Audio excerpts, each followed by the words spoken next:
Comment ne plus attirer les événements négatifs à soi?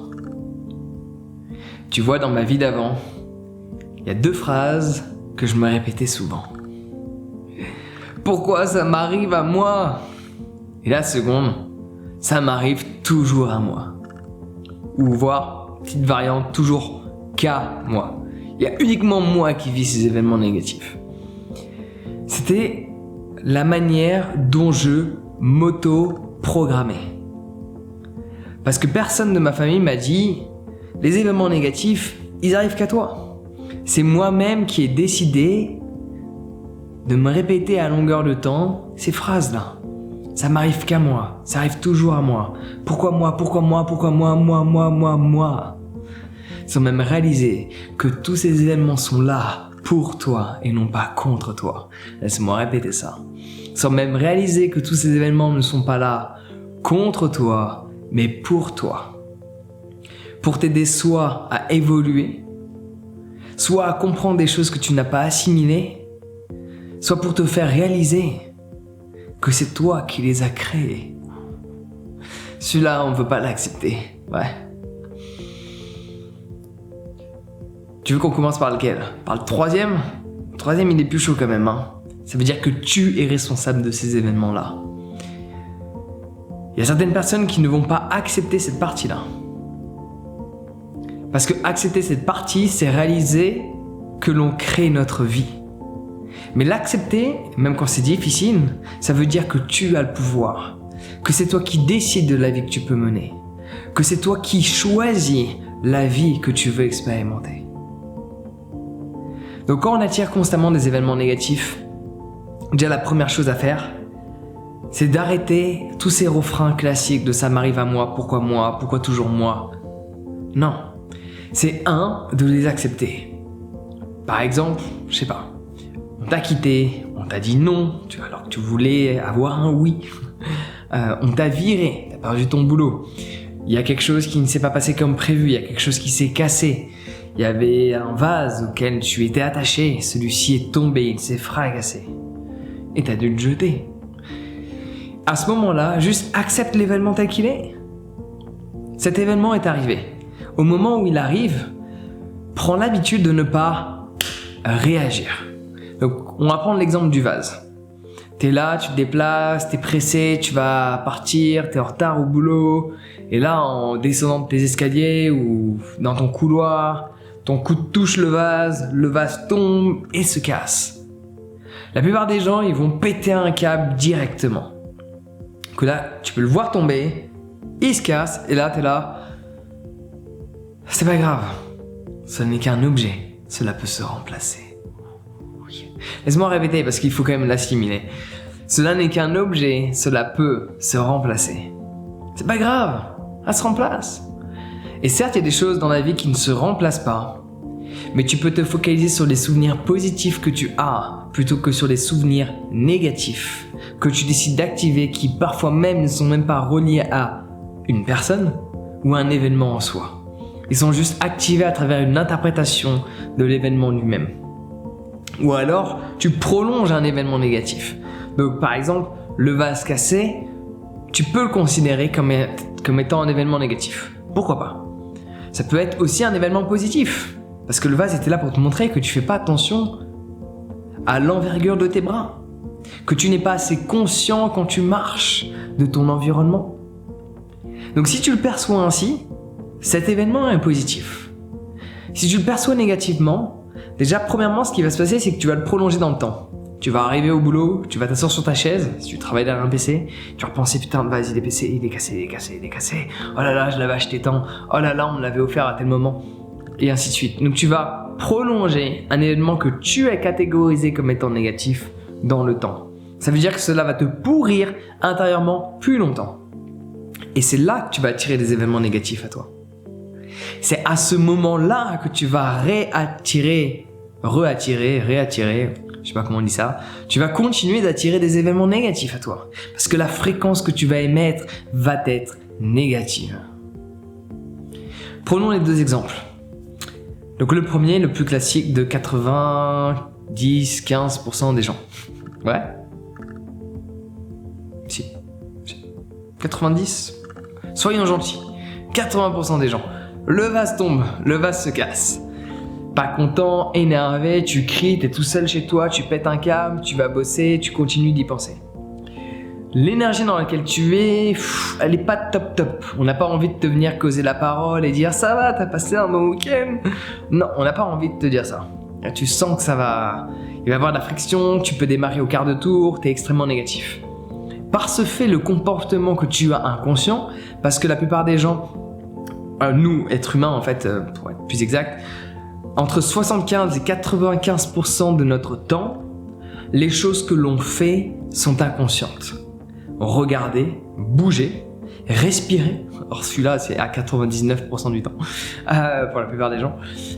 Bouger, regarder, respirer, écouter, toucher, penser, manger.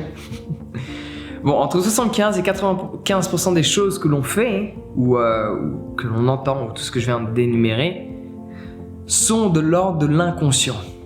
On n'est pas conscient.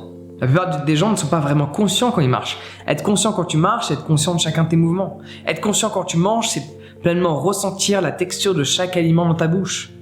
Être conscient quand tu écoutes, c'est écouter chacun des bruits de ton environnement et ne pas te focaliser sur uniquement un seul de ces bruits-là. Donc, notre subconscient, notre inconscient, bon, on pourrait définir les deux et les extrapoler, leur donner une définition différente, mais bon, pour simplifier, on va dire ton inconscient, c'est lui qui va diriger ta vie. Mais quand tu es dans cette négativité, tu vas faire des choses inconscientes qui vont t'attirer de la négativité parce que c'est ce que tu vas créer. Donc, événement négatif, tu penses négativement, tu fais prolonger l'événement négatif dans le temps. Tu as un comportement inconscient négatif. Un collègue vient te voir et te dit je sais pas quoi, t'as oublié de me passer la lettre de mardi dernier. Mais pas un ton méchant, hein, tout va bien. Et là tu commences à péter un câble. Ouais c'est bon, tu me saoules, je te le donne tout à l'heure, arrête de me le redemander 15 fois. Réaction plus ou moins classique quand même jusqu'à là. Hein. Qu'est-ce qui se passe?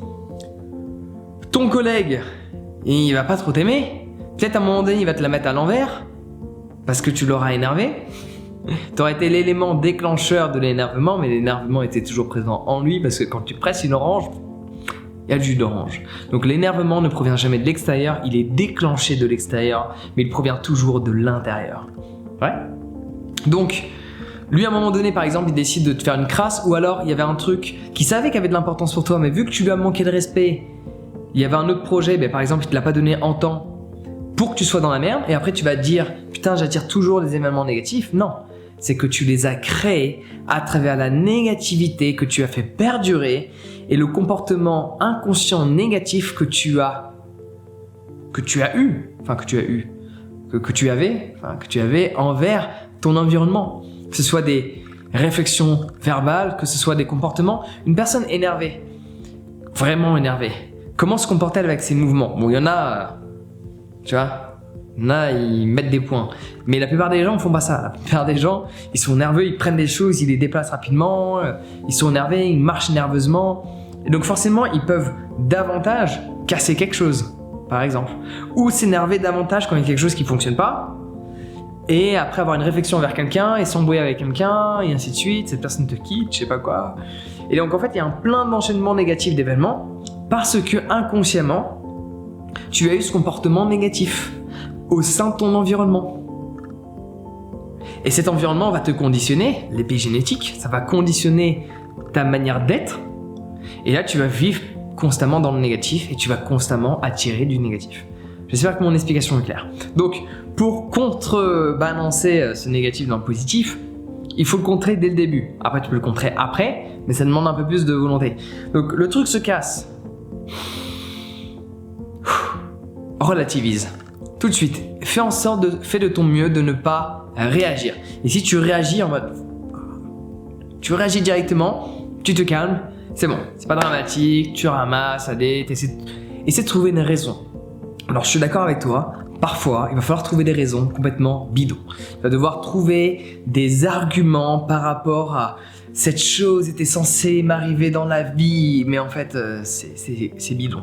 On est d'accord. Cependant, le fait d'envoyer toutes ces informations à ton subconscient ou à ton inconscient, de l'aider à percevoir l'événement différemment, sans pourtant qu'il y croit, mais juste de lui montrer différents angles de vision. De lui montrer qu'en fait, que cet événement, il n'est pas négatif. C'est pas comme si tu avais mis un tampon, c'est bon, c'est fini, événement négatif. Non, c'est que tu es en train de mettre le tampon négatif, mais tu dis, attends, on peut aussi mettre le tampon positif. Ou le tampon neutre. Tu vois, ça sera encore mieux.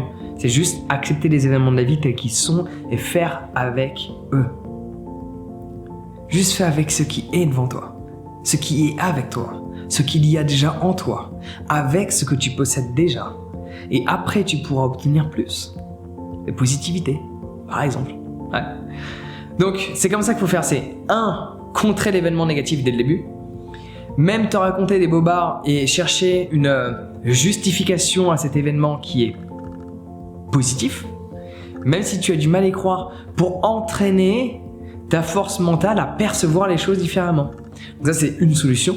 Une autre solution qui est plus ce que je préfère quand même, et qui va dans tous les cas impacter l'aspect positif, positivement évidemment, c'est le fait d'être dans la neutralité. C'est que quelque chose se passe, il y a un ressenti qui est déclenché en toi, là ça commence à bouillonner, à chauffer à l'intérieur, et là tu respires, tu te déconnectes de ton extérieur juste pour être avec toi, puis tu reviens dans le monde dans lequel nous vivons, le monde physique, matériel, fait de forme et d'énergie, et après tu rectifies ta merde, tu rectifies ton problème, mais tu vas pas le rectifier avec de la positivité, tu vas le rectifier parce que tu y es confronté.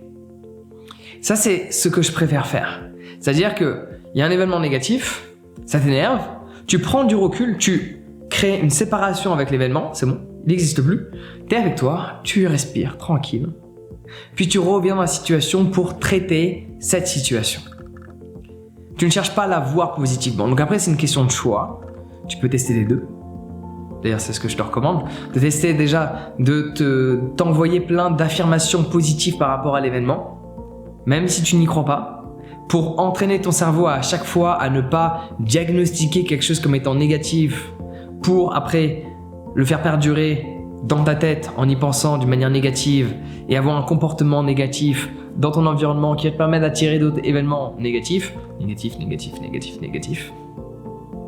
Donc, pour y voir la chose positivement et couper ce cycle-là, soit du coup, comme je viens de te le dire, de faire de ton mieux pour ne pas réagir et ne pas diagnostiquer l'événement comme étant positif ou négatif, mais juste comme étant un événement qui est là pour t'apprendre, qui est là parce qu'il est là. Et tu dois être pleinement présent et conscient dans chacune de tes actions et penser relié à cet événement. Et ça, c'est encore plus intéressant parce que tu vas pouvoir utiliser cet événement que précédemment dans ta vie d'avant tu considérais comme étant négatif, comme étant un événement qui va t'aider à développer un maximum de présence dans ton quotidien. Moi, j'ai quand même une préférence pour la solution numéro 2.